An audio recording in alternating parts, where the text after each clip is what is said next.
जब दिति और ऋषि कश्यप के पुत्र हिरण्याक्ष ने ब्रह्मा जी से अमरता जैसा वरदान प्राप्त कर पृथ्वी को छुपाया था रसातल में, तब पृथ्वी को ढूंढ वापस अपनी धुरी पर रखा था भगवान विष्णु के अवतार आदि वराह ने।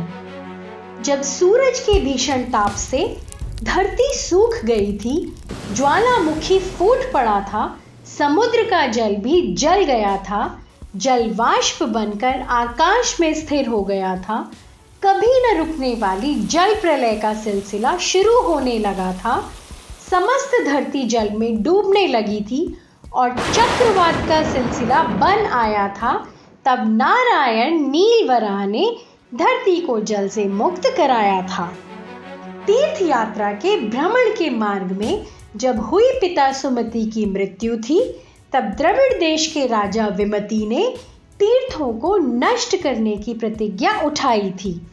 जब उत्तरी ध्रुव पर तीर्थ की प्रमुख नगरी को नष्ट करने राजा विमति आए थे, तब नारायण श्वेत वराह उन्हें रास्ते पर लाए थे। चलते हैं पद्म कल्प के अंतिम क्षणों में और वराह कल्प के प्रारंभ में दर्शन करने नारायण के आदि वराह अवतार में। एक बार सनकादि ऋषि अर्थात सनक, सनंदन, सनत सुजाता और सनत कुमार श्री हरि के दर्शन हेतु वैकुंठ लोक पहुंचे। वैकुंठ के 7 द्वारों में से तीसरे द्वार पर जाने की क्षमता हो तो भगवान विष्णु स्वयं ही प्रकट हो जाते हैं। इसीलिए भगवान विष्णु के द्वारपाल जय और विजय ने सनकादि ऋषियों को रोक दिया। इस पर क्रोधित सनकादि ऋषियों ने जय और विजय को अपनी ईश्वरीय स्थिति छोड़ पृथ्वी लोक पर मनुष्य के रूप में जन्म लेने का श्राप दिया। शोर सुनकर भगवान विष्णु एवं माता लक्ष्मी उनके सामने प्रकट हुए। उन सभी ने सर्वोच्च भगवान को प्रणाम किया और भगवान विष्णु से क्रोध करने के लिए क्षमा मांग जय और विजय को 3 जन्म तक मानव रूप में भगवान विष्णु द्वारा मृत्यु को प्राप्त होने के बाद श्राप मुक्त होने का आश्वासन देकर वहां से प्रस्थान किया। इसके बाद दोनों द्वारपालों ने दिति और कश्यप ऋषि के यहाँ हिरण्याक्ष और हिरण्यकश्यप नामक भाइयों के रूप में जन्म लिया। बचपन से ही हिरण्याक्ष भगवान ब्रह्मा का बहुत बड़ा भक्त था। हिरण्याक्ष ने शक्ति की इच्छा से प्रेरित होकर ब्रह्मा जी की तपस्या में बहुत समय बिताया।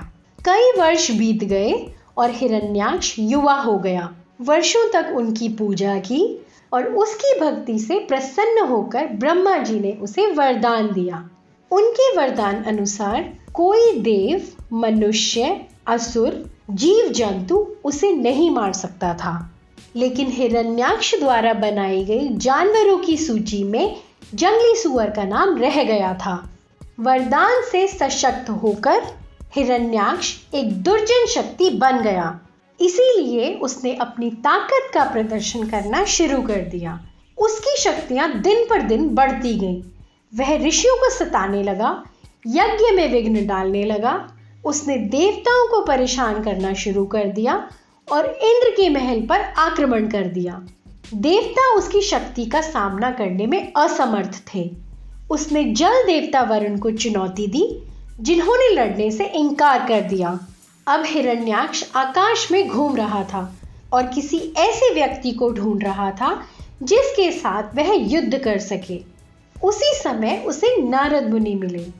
नारद मुनि ने कहा, भगवान विष्णु सबसे शक्तिशाली हैं। केवल वह ही है जो तुमसे युद्ध कर सकते हैं। हिरण्याक्ष ने हर जगह भगवान विष्णु की तलाश शुरू कर दी, लेकिन उन्हें नहीं पाया। तब हिरण्याक्ष पृथ्वी की ओर गया और उसे उसकी कक्षा से हटा दिया और ब्रह्मांडीय महासागर में डुबो दिया। इस समय पृथ्वी पर मनु और उनकी पत्नी शत्रुपा का शासन था। यह देखकर मनु और उनकी पत्नी भगवान ब्रह्मा के पास गए, उन्हें प्रणाम किया और कहा, पिताजी, हमें बताएं कि शत्रुपा और मुझे कहाँ रहना चाहिए। धरती माँ ब्रह्मांड महासागर में डूबी हुई है। इधर पृथ्वी ब्रह्मांड महासागर में फिसल रही थी। पृथ्वी ने नारायण भगवान का आवाहन कर कहा, हे प्रभु, आप आत्मा को धारण करते हैं, आप ब्रह्मांड तत्व को धारण करते हैं, आप अपनी ऊर्जा और शक्ति से सभी को धारण करते हैं और मैं बाद में उन्हें बनाए रखती हूँ। ऐसा कोई तत्व नहीं है जो आपके द्वारा समर्थित ना हो।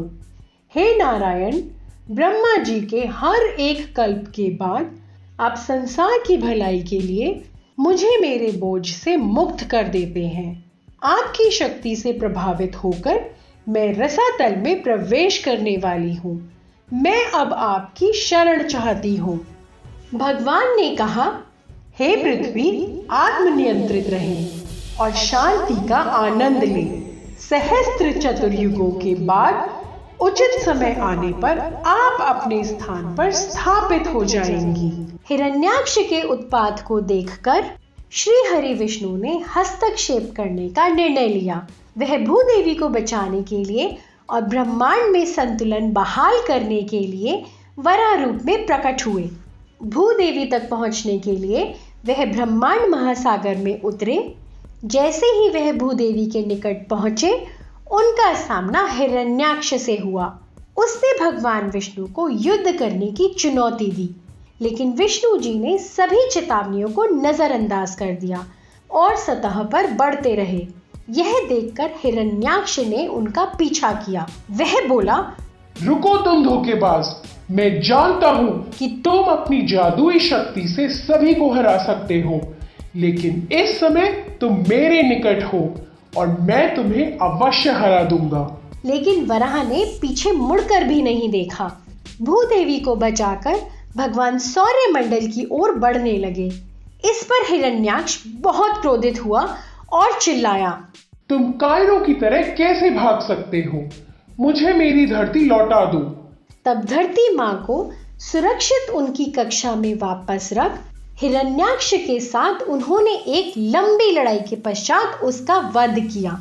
फिर नील वराह अवतार लेकर भूमि को जल से उभारा और अपनी पत्नी नैना देवी के साथ मिलकर पृथ्वी को रहने लायक बनाया।